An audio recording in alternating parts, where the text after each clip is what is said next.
She called the cops and screamed, "Arrest him!" But I was on my own land. I had just walked out with my coffee when I saw the Porsche where my paint stripe read, "Reserved number 12." It wasn't the first time Karen's kid parked there. Every morning, the same shiny car swallowed my spot like he owned Sunrise. I moved toward him calm, because shouting back would only feed her. Karen came storming out of her house in capri pants and a face that thought rules began and ended with her, clutching a laminated HOA notice like a Bible. "You can't park here. You have to move," she said, loud enough for everyone on the street to turn and watch. Her voice said entitlement. Her paper said made-up authority. Her son didn't even look guilty. He flicked his keys and smirked. I told him nothing yet. I let the quiet do the work while my phone kept rolling. My doorbell camera had him on video last week, too. Same time, same grin. Karen's eyes flashed when I mentioned the footage. "You're making this a thing," she spat. "I'll call the police." She did. She screamed into the phone like a woman assembling an army. The twist hit in the space between her breath and the next word. I held up a faded folder with the county stamp on top and my name beside the lot number, the official deed to that spot. "It's mine," I said. Karen's smirk wobbled for a beat you could measure in heartbeats.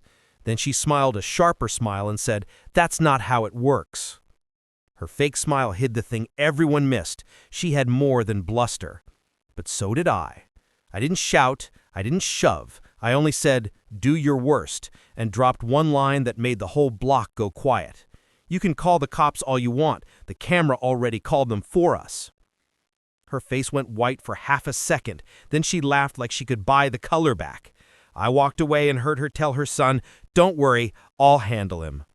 I kept my hand on the deed in my pocket and my other hand on something else I wasn't ready to show, a small secret that would turn this morning into everyone's problem. The sirens came faster than I expected. 2 squad cars pulled up, lights flashing, neighbors spilling onto their porches like it was a block party. Karen waved them over, pointing at me like I was some intruder who just crawled out of a hole.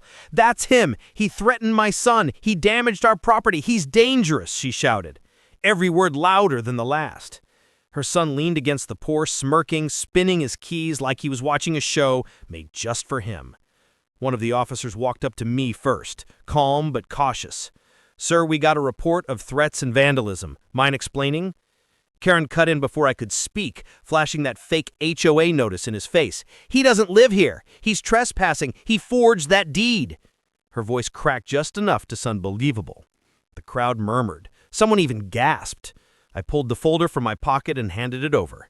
"This is the county deed, Lot 12, reserved parking. You'll see my name." The officer flipped through it. Karen's face twitched.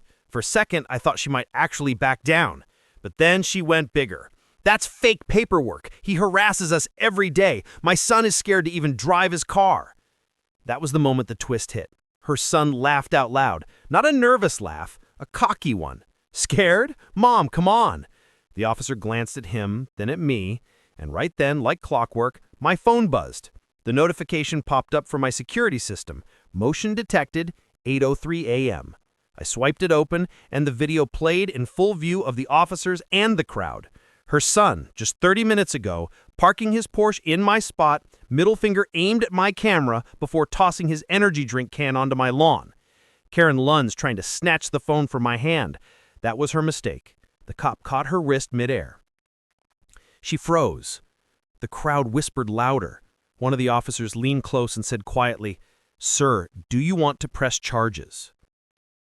I should have said yes. I should have ended it right there. But instead, I smiled at Karen, calm as the morning breeze, and said, "Not yet. Let's see how much rope she wants to hang herself with." Her son's smirk faltered for the first time. Karen's eyes narrowed. She wasn't done, and neither was I.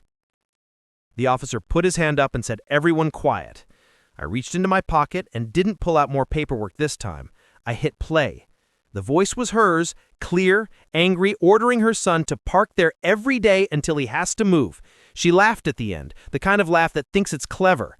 The whole block heard it, even the neighbor who'd been pretending not to listen. Karen's face went red to paper white so fast it looked wrong on her. She grabbed at the phone, but I stepped back and held it higher. The officer listened, then turned slowly toward her. "Ma'am, "Where did you get that recording?" she stammered. I said, "You told us you were afraid. You told the cop your son was threatened. This is your voice telling him to bait me." An officer read her rights for making a false report and for trying to take my phone. Her son pushed forward, face full of heat, and this time he wasn't smirking, he was furious. He reached for the Porsche keys and someone shouted, "Don't touch anything!" Two neighbors moved between him and the car like they were one body. Then the second twist landed. A different officer held up a small silver badge he'd found in the boy's pocket while talking to him. It wasn't a real police badge. It was a private security tag stamped with the name of a company that didn't exist. The boy dropped his head. "My mom said it was fine." The officer's expression hardened.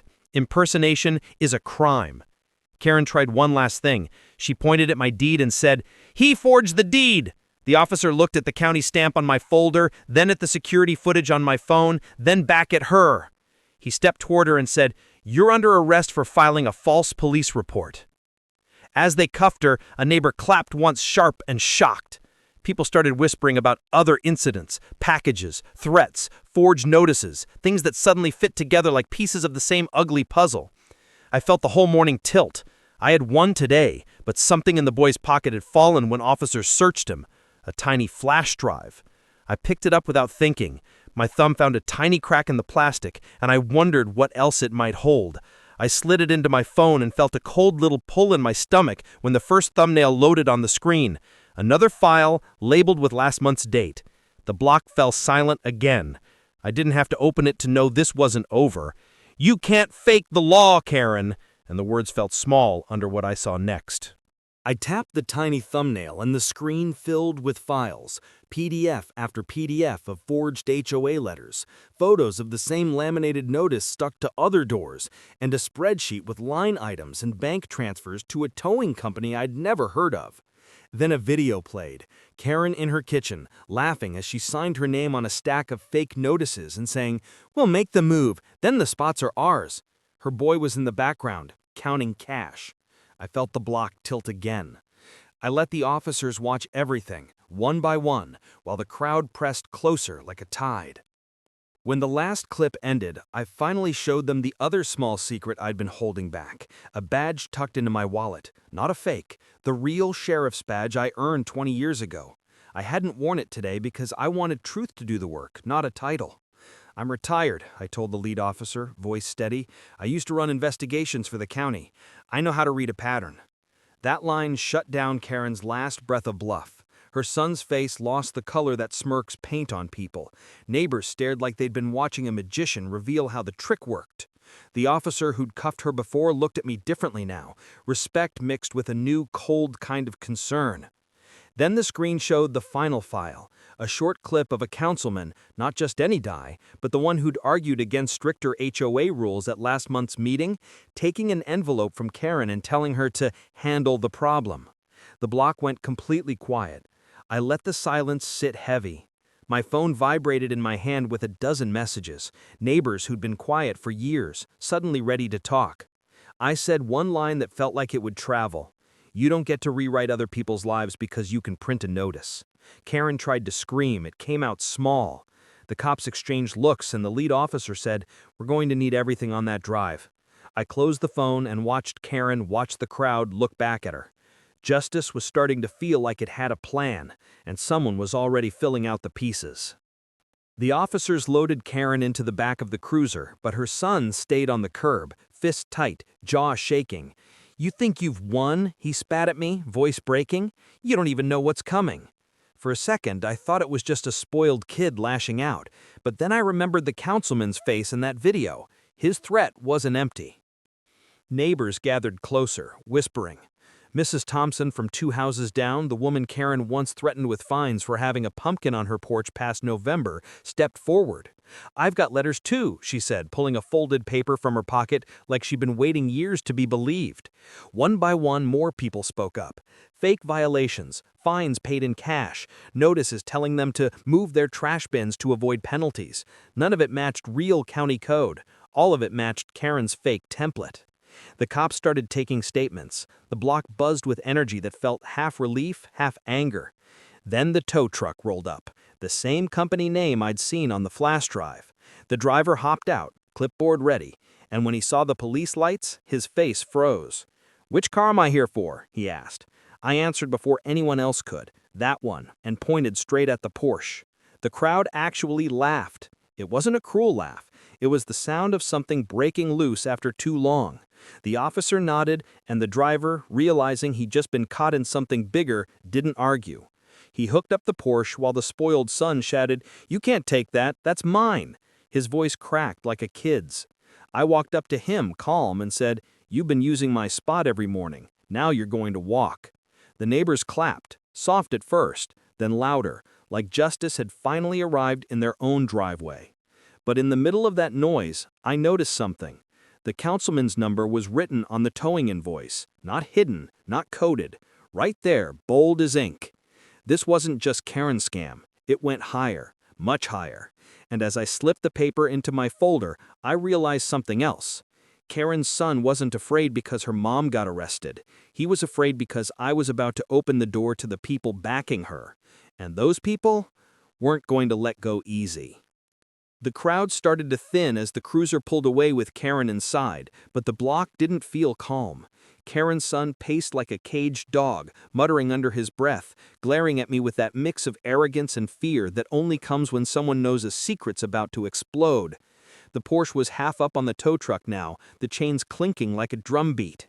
One officer leaned close and whispered, "We'll take her downtown, but be careful. That councilman showing up in your footage, that's not a small fish. He's been untouchable for years." His eyes flicked to the boy. "If she was working with him, this goes deeper than parking spots." I didn't reply. Instead, I slipped the invoice with the councilman's number into my folder. The paper was heavy in my hand, heavier than any badge I'd ever carried. The neighbors were still buzzing, some talking about lawsuits, others about calling the local news. For the first time in years, they weren't afraid. That mattered. Then came the twist I didn't see. As the tow truck pulled away with the Porsche, the boys shouted after it, "Dad's gonna get that back." The word landed sharp. Dad. Karen's ex-husband, a name I hadn't heard yet. I turned to him slowly. "And who exactly is your dad?" The boy smirked again, but it was thinner this time, weaker. "You'll find out when he finds you." He slipped something into his pocket, quick, like he thought no one saw. But I saw. Small, black, with a blinking red light, looked too much like a tracker to be anything else. I stepped closer, low so only he could hear. "If you think planting that on me makes you clever, you're about to learn what real surveillance looks like." His face flickered. The smirk cracked. He didn't know if I was bluffing. Truth was, I wasn't. My old contacts in the county still answered my calls. The officer came over ready to cuff him for obstruction, but I stopped him. "Not yet. Let him walk home. He'll lead us exactly where we need to go." The boy blinked, confused, but I just gave him a smile that wasn't a smile. The crowd started to clear, but my mind wasn't on the street anymore. It was on the councilman, the money trail, and the dad Karen's boy had just threatened me with.